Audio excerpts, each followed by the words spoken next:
on the couch with her hood up like this. Dude, ding, ding, ding, ding, Oh, I'm ding. I don't know. uneasy. Let the grass do the talking, which isn't like actual grass talking. That doesn't sound good. Happy Friday, Falcons fans, and welcome to our new show. It is called The Friday Five. I'm McFadden. I'm joined by Tori, McElhaney, and Terrin, Waack, who are holding up fives at me, which is awesome. I love it. We're getting in the spirit. And what this show really is our attempt to have a little bit more fun heading into the football weekend. So each show we're going to incorporate some element of five into the rundown. That's really just kind of it. Mm-hmm. Did we just choose five because of the alliteration, Tori? I think we did. I don't really actually remember how we landed on this. I just remember there was at one point where I was like, we have to end every episode like with a joint high five. Ooh, and that, we did have that. Like we had that at some point in the early iteration of the show. I was like, we need to like do something with high fives, but we're still learning. We're still trying to figure out what this show really is. Yeah, I mean, one week we may have five topics. Yep. The next week we may have five trivia questions interspersed throughout. Shoot, one show we may all be replaced by 5-year-olds. I don't know. We haven't thought through it all that much. That would be great, though. Let's put that on the idea doc. We do have an idea doc. We know enough 5-year-olds? I don't. I'm getting close. That is true. Will would know the most kids. Yeah, we're getting that close. doesn't sound good. All right, moving right along. So that is the spirit we are bringing to this new show, and we're excited to start this journey with you all. If you have any recommendations or feedback for the show, leave comments wherever you can, whether you want to do that on Spotify, YouTube, hit us up on social, etc. And on today's episode, we're going to share our 5 biggest things for the 2025 season. Now, I guess a running pattern already for this is that biggest things is a little bit nebulous, right? So for some, it could be lessons we learned from last year that we're keeping in mind. It could be the things we need to see from the team this year. So, let's just go ahead and get right on into it. But before we get to the football, I want to start with a little bit of personal. I want to get to know my 2 lovely co-hosts here, and we're going to start with Terrin. So, Terrin, I want 5 adjectives, words, phrases to describe you. Okay. That's not one of them. I want to You preface, just used all your 5 right there. all of them right there. I want to preface this by saying I took it upon myself to be like, what are Terrin's 5 going to be? And I want to say I got really close. So I want you to know that. There's one curveball. There is one curveball, and I'm curious why. Should I save the curveball for last? Save the curveball for last. Yeah. Okay, so word number 1 is NASCAR. Am I it. supposed to describe or give a reason why? Or just roll? Just keep going. Okay. Surin. What? I don't even know what that is. Surin of Thailand. There are 6 locations. I've been to 5. It's a restaurant. It's a restaurant. Great Thai food. Mm-hmm. What, Thai tea martini? Woo! Is it I will the be restaurant, having some tonight. Is it only in Thailand? I'm No, confused. You haven't been to no. Thailand. I haven't been across the pond. Okay, no. you didn't go just to Thailand to visit 5 of the 6 restaurants No. that are They're only in Thailand. America-based. Gotcha. Okay, so a small Thai chain Yes. in America. Okay. Yes. Okay. Spotted Cow. All hail the best beer to exist. Mm-hmm.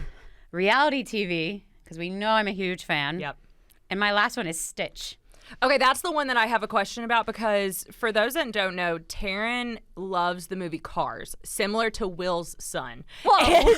So I am the 5-year-old. Terrin and I used to live together. They're the 2 sides of the Venn diagram for the 5-year-old. Yeah. Taryn and I used to live together, and I boy. knew that she would be like missing home or like going through something because I would walk into our living room and she would be on the couch with her hood up like this, like so, watching Cars. And I knew that she was going through something if that was the case. So the fact that Stitch is on here threw me off completely. I couldn't do Cars because I also had NASCAR on there, and because you predicted Cars, and because Will made me think if I said Cars that people are going to think I'm a car junkie, which they still might because I said NASCAR, but it's fine. Stitch, Now I just think you're super into Stitches. if you if you search Stitch in the GIFs on your phone, Yeah. all of them are just me.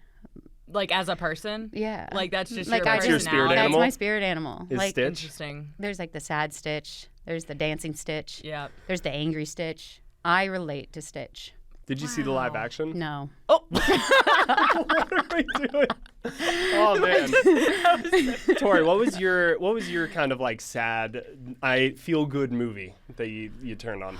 Oh man, when I was younger, Just at any point. So back during right now, what's your go-to? It's a bad day. Maybe it's rainy outside. Whatever. You're just like, I need to pick me up. I love a good rom-com, and for every like Valentine's Day for basically like my entire life, I would watch Letters to Juliet. Okay. I love that movie. It is or She's the Man. She's the Man, Letters to Juliet, probably my two favorite movies. Just when I'm feeling a certain type of way. Those are my two go-tos that make me feel better. Mine was always, this is stupid, but also, the biggest like millennial boy thing in me is Forgetting Sarah Marshall. For whatever reason, there was something about just seeing like a schmuck go to Hawaii being down in the dumps that I related to. Where I was like, I too am having a bad day, Jason Segel. I wish I was in Hawaii with Mila Kunis. I was completely thinking of 50 First Dates. That's a good one too. Yeah, Adam Sandler's having a moment. Anyway, we're off the rails. Yes. So let's go ahead and bring it on back. I will share my 5. First one is cooking. Pretty good cook. Allie benefits on our anniversaries and her birthday. Is that the only time you cook for her? No, I actually cook dinner like most nights. You listed 2 days out of the year, though. You did. Allie benefits on this day and this day only. Only those days. Well, those are the days where I really, really like push myself. Ironically, we're having kind of the kickoff cookies today, and I tried my hand at baking cookies yesterday, and it did not go well. So I'm not a baker. I'm a cooker. You're a cooker, right? okay. Culinary Chef. arts only. There's a word for that. There you go.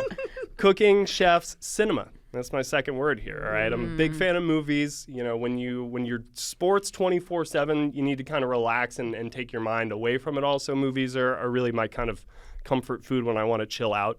I'm really smooth when nobody's watching, right? So if nobody's looking at me, I'm going to like, the kind of things where like, hey, I got some trash and I'm like going to shoot it in the trash can from like 15 feet away, like an impressively far. Like, I'm going to make that every single time. And then like the minute that I'm just like, did anybody see that thing?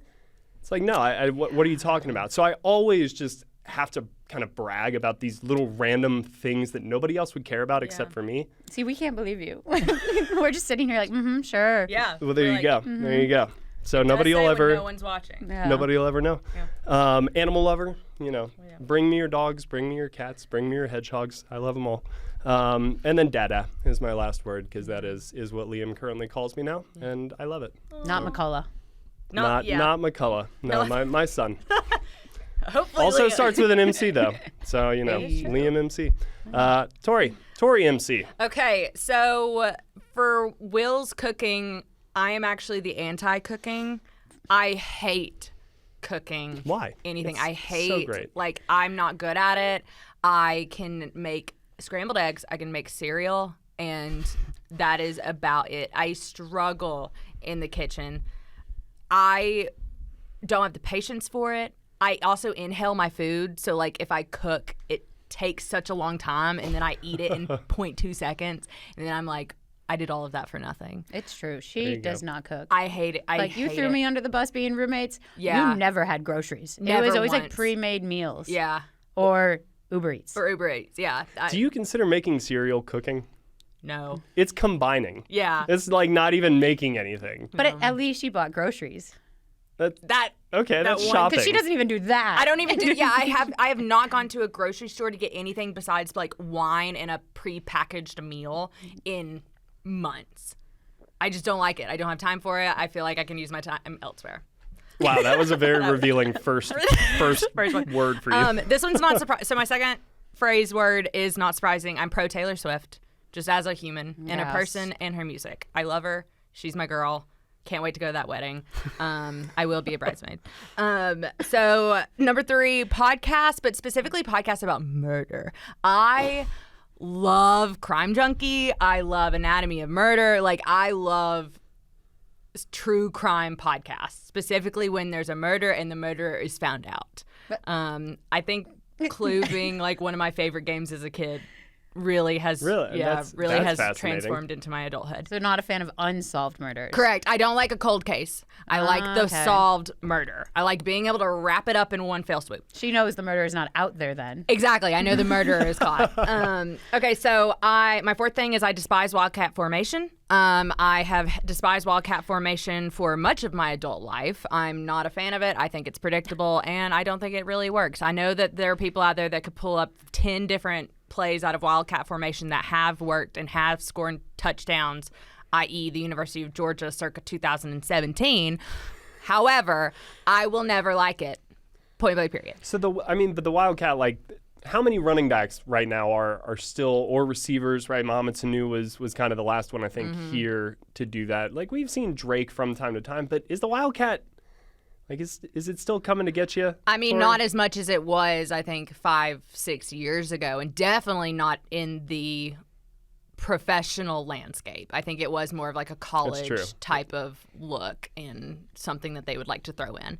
But there for a while, UGA did it too much, and I hated every moment of it. I literally would see them set up and be like, Was it Isaiah McKenzie? Yeah. Or McCole Hardman? Or both of them? Okay, both, yeah. And then Sony Michel, like, it hit him a couple times. I thought that was going to be your fifth thing. No, my fifth thing is loves a good frozen marg for Taco Tuesday. There's nothing that really gets me going quite like a frozen margarita after a long day at work over some tacos and cheese. I love cheese. Go ahead. What's your favorite type of cheese? Oh, boy. My favorite's Gouda, to quote She's the Man. Bring it back. It was like, what are the 5 biggest cheeses in America? We had that whole debate in the office. My God, That's why that I was said, amazing. oh, boy, not again. Yeah, what were they? It said cities. It didn't say cheese. It was not the 5 types of cheeses? Yeah. The 5 most Somehow popular cheeses types of was cheeses? said, but the question of the day was the 5 top cities. Somebody Somebody misread the whiteboard. Yeah. Oh, that's funny. All right. Let's go ahead and get to the season. Let's get some football here. So the Falcons are going to play their season opener against Tampa Bay Buccaneers 1 p.m. on Sunday. Be sure to check out our kickoff, our pregame show, 1 hour beforehand on YouTube. Taylor Vismore, Derek Rackley do an amazing job with that. But this is going to be less about Sunday's game, more about the season. And Sunday's game obviously plays a very big part in all of that, maybe even a bigger part than in some recent years, given who the opponent's going to be. So, Tori, why don't you go through kind of your 5, and then we're going to pick 1 or 2 to really kind of dig into and touch on a little bit further. Yeah, so number 1, stay a step ahead of Tampa Bay at all times. Because as we all know, Tampa Bay has been very much a team that's been out in front in the division for years at this point. So you have to stay a step ahead of them throughout the season's entirety, in my opinion.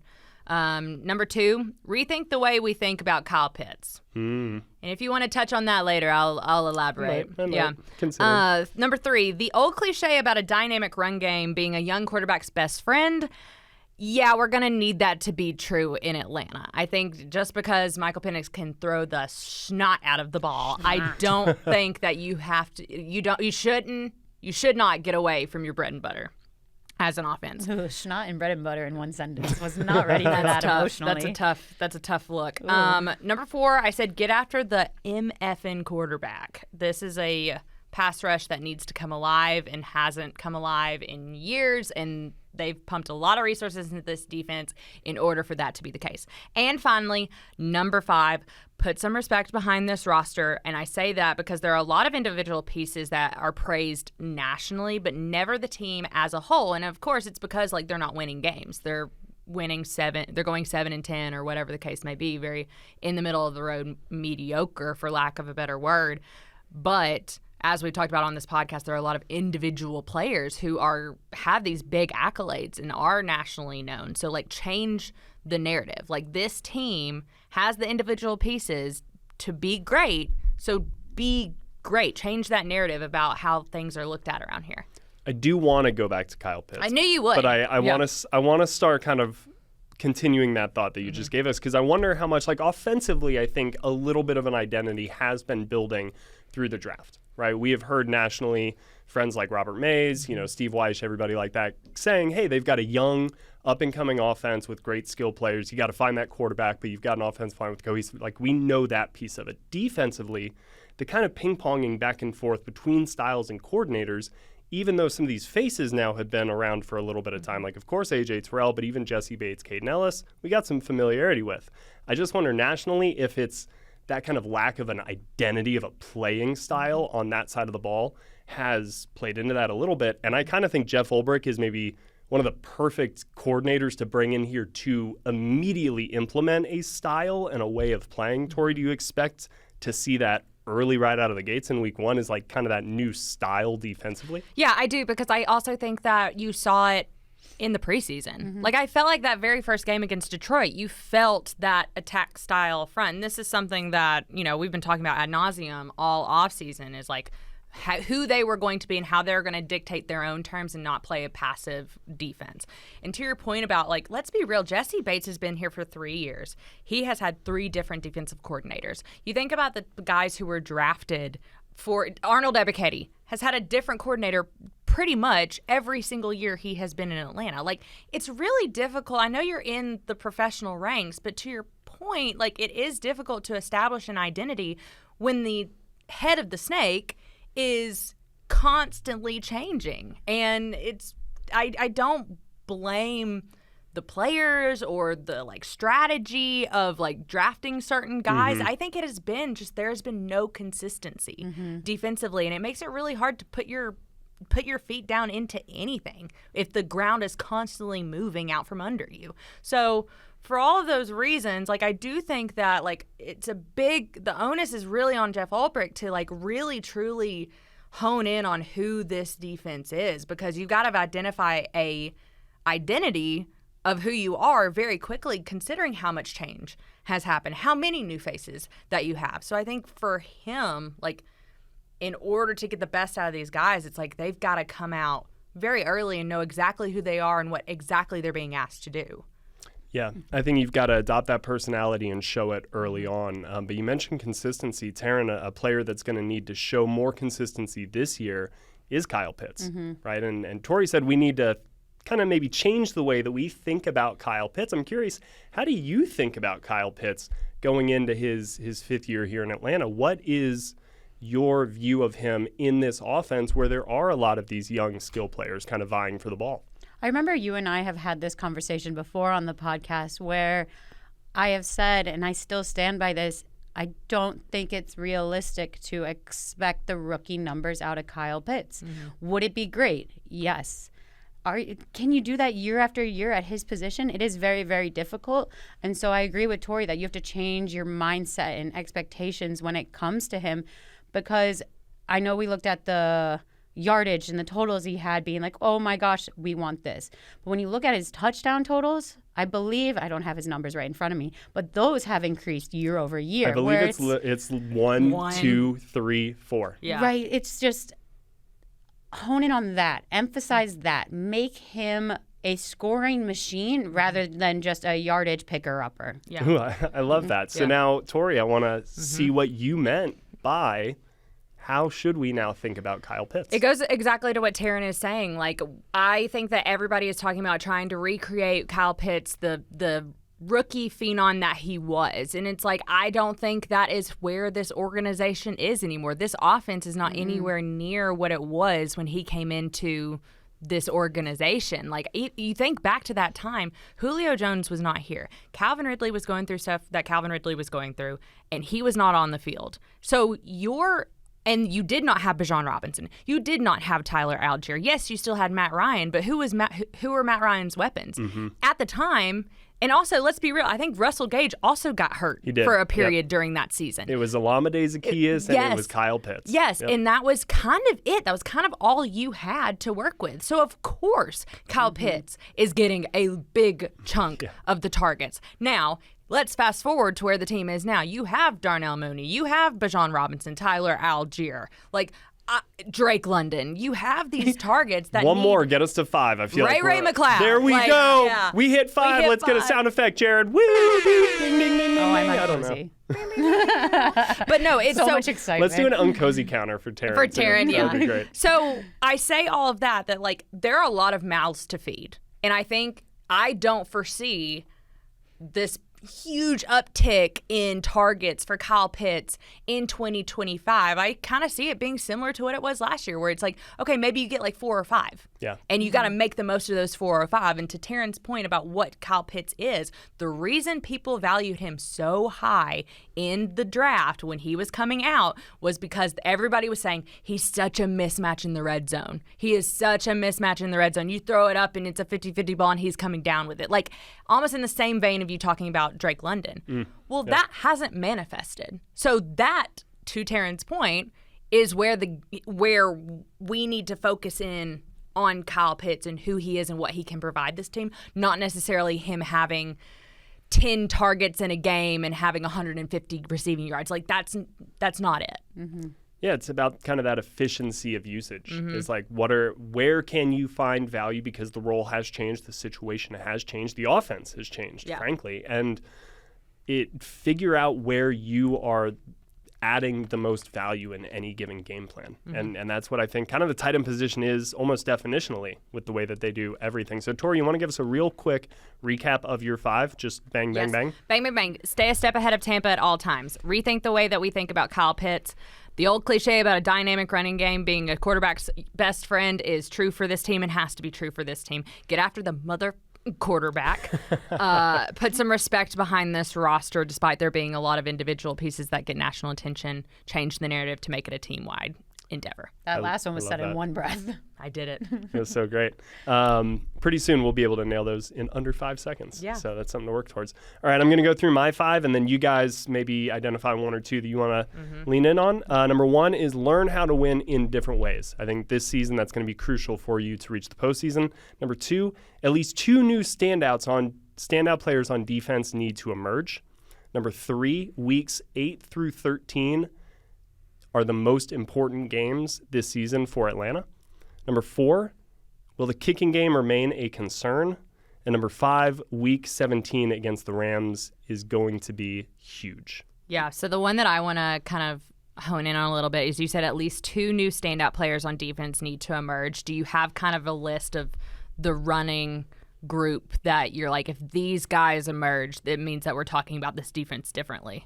Yes, I do. I think Brandon Dorlus is one of the guys on that list, but you could also Ruggiero. Like, I'll take one of those 2 guys. Zach Harrison is another young defensive lineman. Obviously, if one of the edge rushers, James Pierce or Jalen Walker, those guys. But Divine Diablo is a player. He would be on my short list. If I was going to pick 2, it would probably be it would probably be Brandon Dorlus and Divine Diablo. Yeah, okay. But I think the fact that you can rattle off a few of these candidates is why I think that there's a good chance this happens. And also, I think the Falcons need those guys to step up because those are a lot of new faces on this defense who are going to be playing significant roles. My question is why the Rams? Why the Rams? Yeah, your last one. Why week 17 is going to be huge? So, a couple of reasons. I'm so glad you asked this, Terrin. First off, let's think back to week 17 last year. That was a little game against Washington. Prime time with a lot of stakes on the line, frankly. And so I kind of feel like the season is going to be taking a similar shape. And the Rams, to me, are a team where if you look at the NFC West, I really expect San Francisco to have a bounce-back year. I think Seattle is going to be good. So the Rams could be in that mix for the wild card spot. Atlanta could be right there, too. So a late-season game with also some draft implications, because if Atlanta is a playoff team, who has that first-round pick next year? Los Angeles, right? So that changes a lot of the calculus. So I think there's a lot going to be at stake for the Rams one way or another, whether they're in the playoffs or not because of the draft implications.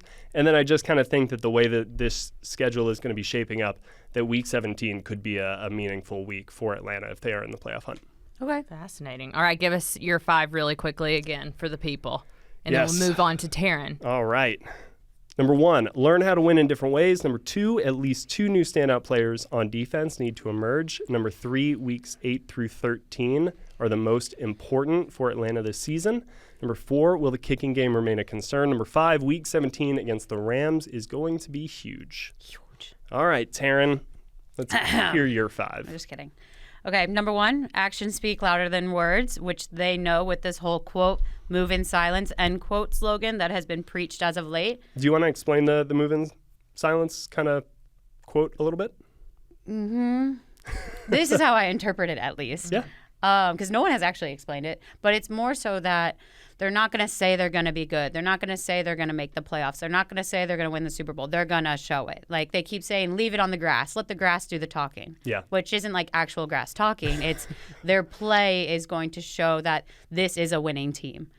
Like, their actions will show this is a winning team, not their words. That's how I interpret it. So they're moving in silence. That's how I interpret it as well. Cool. I was like, no one's actually defined it, and so we're going to go with what I think. Number 2, win in week 1. Enough said. Number 3, also enough said, win the NFC South. It has been since 2017 that the Falcons have made the playoffs. The drought's got to go. Water the field. I don't like that analogy. I'm sorry I did it. Number 4, Michael Penix Jr. living up to the hype that has been building since week 16 last year. I think people are putting a lot of stock in those 3 games, and I can understand why. But I think that's also putting pressure on such a young quarterback to live up to these expectations that are coming out of just 3 games. So I want to see that in a full season, not just 3 games, not just the first half of the season, an entire season. He shows us who he is. And that might not be immediate. It might be later. So a different week 17 kind of feeling. Yeah. And then number 5, remain healthy. It's important every season. But with a week 5 bye, and the final 2/3 of the season are going to be long and grueling. Yeah. And as Will said, weeks 8 through 13, I agree, are going to be really tough. And so getting through the first half, or not even first half, first third of the season, which is tough on its own, getting through the middle third, which features an international game, which is going to be tough also physically. Yeah. And then going to the final third when it kind of matters the most, that final push into the playoffs. So this season, I think more than most, staying healthy is key. I want to dig in on the Michael Penix expectations a little bit more because I agree with you. I think, and I'm guilty of it as well, as those 3 games were awesome from Michael Penix. And I do think that doing it for 17 games is a different beast. And I've been asked a lot over the last couple of weeks, like, what do you expect to see from this offense, from Michael Penix out there week 1? And frankly, I kind of don't know what to expect. Like, I think we did see some of that over those final 3 games, but this is going to be new offense. It is a whole new year. He's now done training camp as a starter. So kind of what's the mindset you're going into the season, these first 4 games? Like, are you going to practice some patience with Michael Penix, even though we saw kind of what it really can look like over those 3 games, or do you need to see him kind of hit the ground running now that he's had this ramp-up period into the season and he's taken all these reps as the starter? Like, where do you fall on that? I would practice patience. I would love to say hit the ground running, especially since we're saying the first part of the season is rather tough. But he's only in his 2nd year, and I do think it is going to be a completely different look than last year. Maybe not totally, but they have a playbook now surrounding Michael Penix Jr., whereas last year the playbook was surrounding Kirk Cousins, and then they switched it or they adapted it to Michael. This is a completely different ball game, essentially. And so seeing how that plays out will be interesting, and I'd rather see simplicity and cleanliness. That's not how I like it. Yeah. But, like, clean play to start is key. Like, let him get comfortable and then throw the snot out of the ball. There you go. Hey, what about you, Tori? I think for me, it's you invested a number 8 overall pick in Michael Penix Jr. when you did, knowing you had Kirk Cousins on the roster. Like, I also get the, like, patient approach of it, but I'm not really feeling very patient. Tori's right like, now. let me see something out of number 9. Yeah, I think ultimately for the Falcons to get where they want to go, you're going to need a lot from Michael Penix Jr. And I think that is he's in as good of a situation as I think. I would argue there are a lot of quarterbacks that. My big thing about this is that. Sorry, now I'm about to get on a soapbox. Ooh-wee. There are. I've always said, a quarterback's early success in his career is indicative of the pieces around him and the stability of the offensive plan around him. Michael Penix has the most stability, I would argue, of hardly anybody else in the league, considering how many returners he has in front of him and that he's throwing to. He has one of the most dynamic running backs in the league in Bijan Robinson to help him out as a secondary part of this offensive attack. So for those reasons, it's like we should see some dynamic play early. We should see them putting up points. We should see all of that. And if we don't, then I'm concerned because I think that you do not draft Michael Penix number 8 overall when you already have a multi-million-dollar quarterback who's been a vet in this league for 13 years sitting there if you do not have conviction that he can come in and play for you well and take your team to the next level. The time is now for that next level. Kyle Pitts is on the 5th year of his contract. Drake London will be playing on the 5th year next year. Bijan Robinson's rookie year is running out. We're halfway through it. The time for this offense and the investment you made in all of these offensive players is now. It's not in the future. It is 2025. Well, 2025 kicks off on Sunday, 1 p.m. against the Tampa Bay Buccaneers. Again, please check out the pregame show 1 hour before kickoff on the YouTube channel. A few more things, though, if you want to check out AtlantaFalcons.com. We had our season kickoff video just getting you hyped for the season writ large go up on the site Thursday. You can follow along on any Darnell Mooney injury news, any team injury news for both Atlanta and Tampa Bay with the injury reports that go out each afternoon. And then we had a roundtable discussion kicking off the season with Tori, Taylor, Arch, and Shock. So if you're a fan of kind of the network, you're going to see some of your favorite faces there as well. Before we get out of here, though, I just want a 5-word prediction from both of y'all on Sunday's game. So, Tori, 5 words predicting Sunday's game. Make Baker Mayfield's life difficult. It's not really a prediction as much as it is go and freaking do it. There you go. Manifest it. Yeah, I don't think mine's a prediction either. Just like a statement that needs to be done. Set the tone for season. I couldn't put the in there. All right, mine is watch out for Jesse Bates. Good Predicting one. a big game for number 3. Mm-hmm. All right, well, thank you guys so much for tuning in for the very first Friday 5, whether you watched it on YouTube, whether you heard it on your favorite podcast platform. We appreciate you. Be on the lookout for Final Whistle coming bright and early Monday morning. It will be recapping this season opener. You will hear from Tori and I breaking it all down, 4 quarters of action. So excited. Let's go. But we will see you all then. Until then, take care.